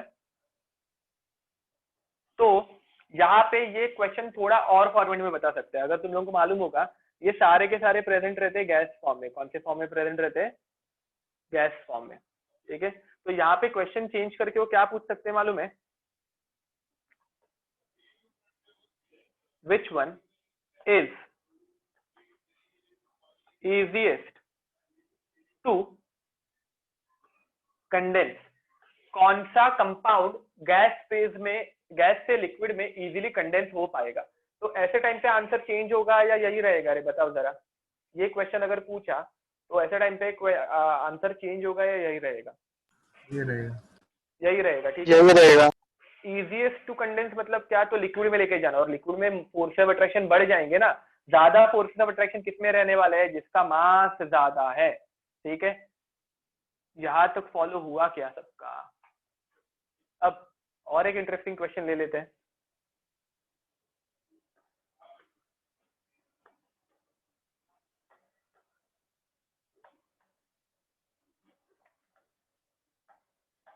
अच्छे से सोचना।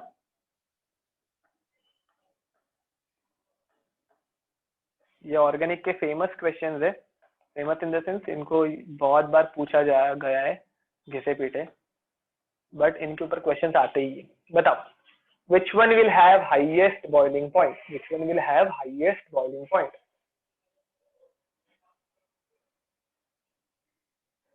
देखते हैं किसका दिमाग यहाँ पे चलता है।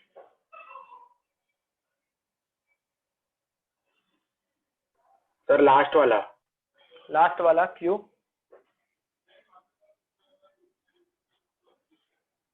ओके, अब इन सब का जरा मॉलिक्यूलर फॉर्मूला बताओ रे मुझे, क्या है इन सब का मॉलिक्यूलर? पहले वाला फर्स्ट इज C5H12.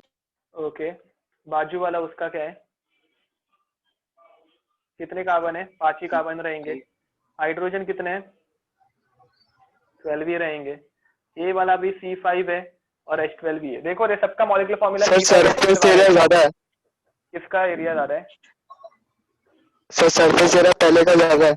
हाँ परफेक्ट रे, सही पकड़े है। ठीक है, अब देखो यहाँ पे अगर मॉलिक्यूलर फॉर्मूला सेम है तो मॉलिक्यूलर मास भी सेम ही रहने वाला है। ठीक है, मतलब ये ऑलमोस्ट सेम मॉलिक्यूल्स है। तो मास में अगर ड्रॉ हुआ तब हम लोग देखेंगे एरिया। क्या देखेंगे हम लोग? तभी एरिया। और एरिया वाइज अगर देखने जाएंगे तो ये फर्स्ट वाले मॉलिक्यूल ने सबसे ज्यादा एरिया ऑक्यूपाई किया है। देखो दिख रहा है, सबसे ज्यादा एरिया। सेकंड वाले ने थोड़ा कम किया है एंड थर्ड वाले ने तो बाबा एकदम ही थोड़ा किया है। देखो दिख रहा है क्या?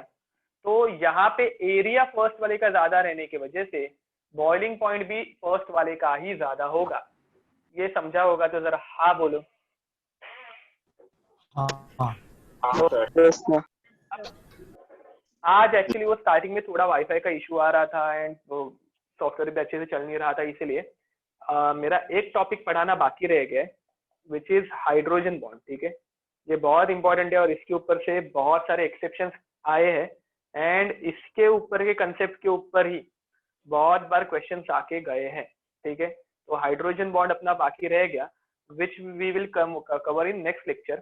ठीक है, आज के पूरे लेक्चर में वो स्टार्टिंग में थोड़ा सा सिर्फ प्रॉब्लम हुआ था, वो छोड़ के बाकी किसी को कुछ डाउट होगा तो पूछो, नहीं तो इसका एक अच्छे से स्क्रीनशॉट ले लो पूरे रामायण का। तुम लोगों को तो लेक्चर का वीडियो मिल ही जाएगा, बट अगर ये अच्छे से दिख रहा होगा तुम्हारे स्क्रीन पे तो इसका एक अच्छे से स्क्रीनशॉट लेना, फिर बाद में जूम करते करते कुछ लिखना रह गया होगा तो लिख लेना। ठीक है, ओके, तो आई गेस किसी को कुछ डाउट नहीं होगा।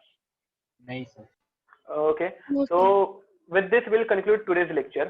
ठीक है, see you next time. Bye bye. Bye sir. Hi, sir. Yep. Bye bye. Bye sir. Sir एक डाउट है हाँ बोलो ना। सर, मतलब इसके रिलेटेड नहीं है सर, ये हाँ। वाकड़े के नोट्स में क्यों नहीं है सब जेई नोट्स? अच्छा, ये द थिंग इज कि मैंने गेशियस स्टेट से डायरेक्ट स्टार्ट नहीं किया, मतलब तुम लोगों को गेशियस स्टेट के नोट्स मिले रहेंगे। ये थोड़ा बहुत पार्ट जो है वो सॉलिड स्टेट में भी आता है, मतलब सॉलिड स्टेट केमिस्ट्री में। ठीक है, तो इसलिए वो नहीं होगा। मैंने तुम लोगों को ऐसे स्टेट सारे स्टेट से स्टार्ट कराया ना, तो इसलिए ये सिंपल चीजें बताई। गेशियस स्टेट में तुम लोगों को डायरेक्ट लॉस से ही स्टार्ट किया होगा, नो डाउट। हो जाएगा, अभी जो लॉज एंड ऑल है वो हम लोगों को नेक्स्ट लेक्चर में हम लोग स्टार्ट कर ही देंगे। मैंने तुम लोगों को थोड़ा स्टार्टिंग में बेसिक पढ़ाया। Okay sir. हाँ, ओके, ठीक है।